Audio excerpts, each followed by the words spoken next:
And you didn't have at any point in your life a mental conflict or an inner struggle reconciling Sai Baba and Jesus Christ. Well, again, he called me a doubting Thomas, and I'm a reporter that balances both ends against the middle. And for what it's worth, I'm a Libra. The astrological sign of a Libra is the scales.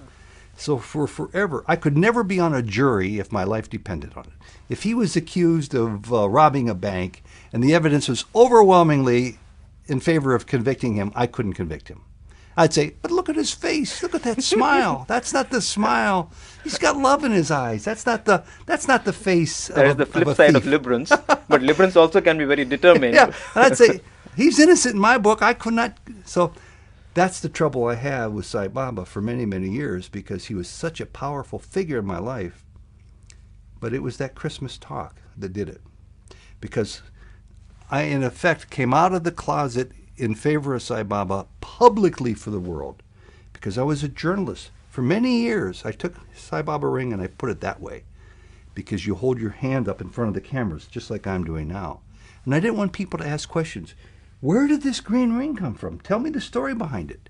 I was too fearful. So my Liberation Day came on Christmas Day. I was a real strong devotee, don't get me wrong, until 2008. But on Christmas Day, 2008, speaking in the Divine Presence was my Liberation Day. Liberation Day. And you know what happened? You didn't see this on the video, or you wouldn't hear it on the audio. I was supposed to speak for 15 minutes. I spoke for 23 minutes because I got carried away. 5 minutes into my talk, my heart's beating like this. I'm very excited. I'm very nervous. I glance at Sai Baba, and he's having the boys wheel him away out of the mandir. Baba, I didn't know if I should stop speaking or sit down or that I was saying the wrong things or what. But, you know, when That can be very devastating. you have to keep going. The show goes on. You're here for a purpose. You must give your talk. So I kept speaking, and Jody, my wife, said she could feel the air go out of my lungs. She could feel life being drained out of my body. And I'm thinking, well, I don't know what the reason is. I can't think about it now. I've got to keep giving my talk. 5 minutes later, I look, and here he comes walking. He comes being pushed back in with a big smile on his face. I don't know where he went or why. It's okay. He came back, and he was very loving, very, very effusive in his love to me after the talk. These are all tests for two purposes: to weaken and diminish and decimate our ego, and to allow us to pierce the veil of our true selves, of our higher consciousness. Fantastic. I'm just reminded of a quote that Gandhiji made when he was talking about God, when he had traveled to England and the gramophone company there asked him to record something. He said he will talk about God, and he said, God to be God should not only merely satisfy the intellect. God to be God should touch the heart and transform the senses. He was so astute. And words of that caliber must be given time to sink in. I was interviewing people here, and I met a young man whose name I won't mention, who lived at Vatican City. He wasn't a priest. He just lived in Vatican City in Italy. And he worked in a restaurant washing dishes 6 months every year for 17 years.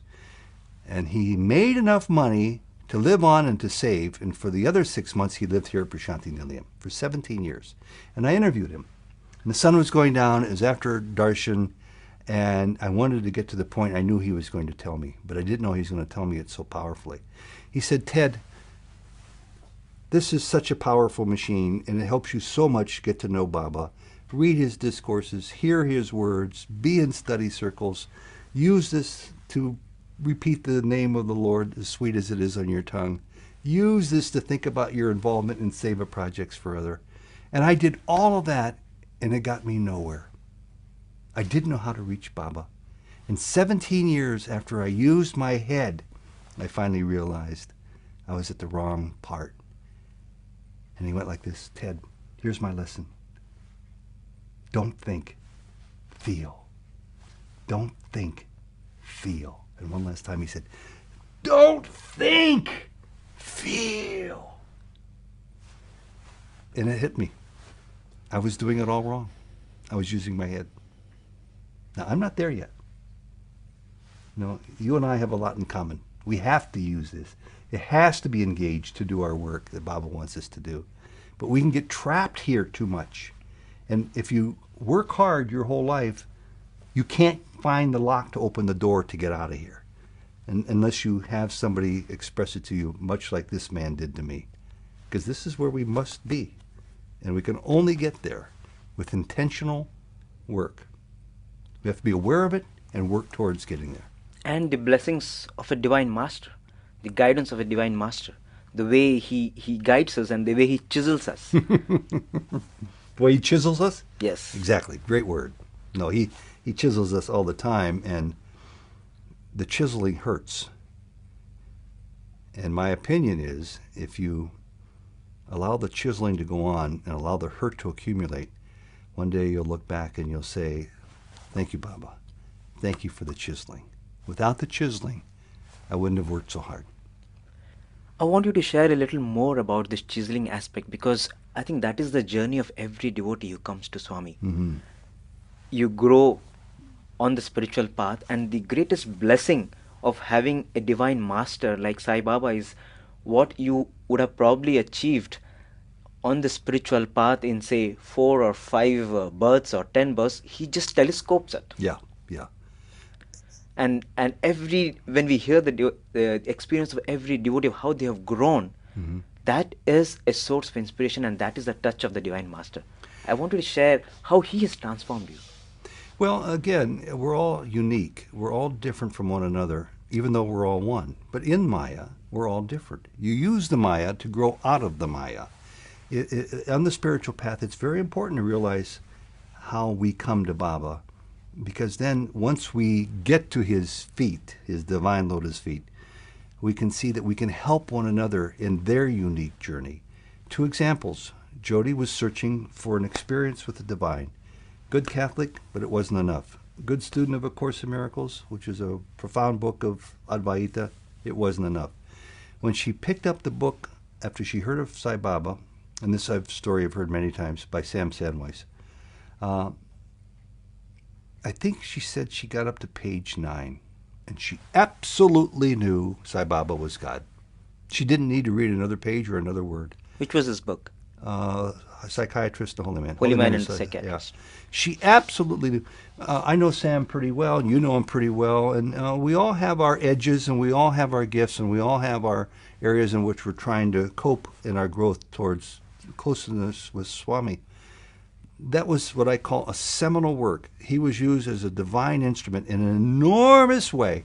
I'm still hearing stories about how that book serves people. So even though we are used in huge ways as an instrument of the divine, doesn't mean that we're going to come any faster or any closer to Baba. We have to use our own approach. And for me, I was 180 degrees away from the way Jody arrived at Baba's feet. I was the doubting Thomas. I was incapable of making a decision. The only thing I was sure about was I would give my life to roll back time 2,000 years, to walk in the footsteps of Jesus, and to be a follower. Well, that eventually came to me with Baba, but it took a long, long time. And it's okay. Again, my friend who told me here, Carl from Austria, Ted, I reread your talk from Christmas Day. He just told me this a few days ago. He said, my only advice to you, and I said, Carl, you don't have to give me advice. I'm beyond that. He says, but do you still have doubts about anything about yourself? Do you have doubts at all about how divine you are, how much love is coming to you, how much love you're giving to others? Do you have any doubts about that? And I said, well, we all have doubts. And he says, Ted, doubt the doubt. And that made enormous impact on me, and I've been benefiting from it since I heard it. And it reminds me of something another spiritual figure in my life told me. It's a woman, and she said one day, out of the blue, something I'd never heard before about love. It may not make sense to you. Ted, love the love. Love the love. It does make sense. What can you do to top love? Love the love. There's always a way to top it. There is no ceiling on desires, which is a negative concept. There's no ceiling on love. Love the love. Make it grow for you. Here in Prasanthi Nilayam, or in South Africa, or in Paraguay, or in Canton, Ohio, my hometown. Love the love. Hold Baba in your heart. If you're gifted with the ability to have visions or to hear his words, love the love. If you are somebody like me for whom none of that happens, love the love. It all takes you slowly, steadily closer to the Baba who you are. I meet people now, as you probably do. Don't call me Bishu. Call me Baba. Don't call me Ted. Call me Baba. Well, that's a little much for me. I'm not there yet. I'm not comfortable doing that yet. But I understand the point. There is only love. There's two courses, there's two messages of the Course in Miracles, which is a world-renowned book for the West that has to do with Advaita. I asked Baba twice to his face, and he told me twice he's the author of A Course in Miracles. There's two emotions it talks about. One is the emotion of love, and one is the emotion of fear. And it says, of those two, only one is real. So you have to get over the fear. Fear is the greatest negative power on earth. A wonderful description of ego is anything that separates you from God. If you had the world's best dictionary and looked up what ego is, it would say, in spiritual terms, it's anything that separates you from God. So that's greed, that's fear, that's guilt, that's remorse, that's hunger, that's lust, that even can be something you enjoy doing. I love going out on a boat and sailing in the water. All of that, your love for that separates you from God. Somebody put it very beautifully. Ego is edging God out. Edging God out, yes. And anything that edges God out. Even seva can be ego. So, and Baba himself said, don't become attached to my form. That's ego. So these are enormous messages I don't expect people watching this to necessarily agree with. I take Baba's words as literally as I can, and yet I try to get the essence. And since this is Christmas time, I can say this. My powerful attraction to Baba is similar to my powerful attraction to Jesus in one key way. I think they both speak in parables. Baba would have 22,000 people sitting in the crowded mandir on any holiday, and he would be speaking to the people from tribes and from villages with no education, and he would be speaking to PhD professors and students with lots of education and experience and insights. He would say one phrase, and it would be interpreted 500 ways, 20,000 ways. And each person would get the right significance. Jesus did that, and they were called parables. Baba speaks, in my view, others would disagree with me perhaps, metaphorically to the individuals. So you hear his clear, distinct message as it's meant for you on your path. It's one for all doesn't apply. There's 20,000 interpretations of his messages. So when I come here, it's taken me a long time to learn that. And now I feel it's my duty, my job, my work to help explain some of these understandings. I might be wrong, and if I'm wrong, I apologize, and I'm sorry for it. But I really believe some of Baba's greatest services to us is to see that there's multiple ways to look at the same facet. In fact, the first lesson of the Course in Miracles that he says he wrote is that nothing is as it appears. Nothing is as it appears.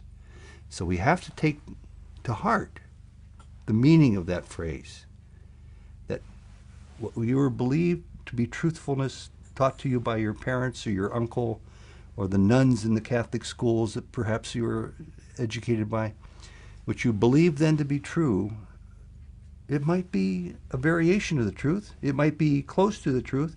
It might be the truth, or it might not be the truth.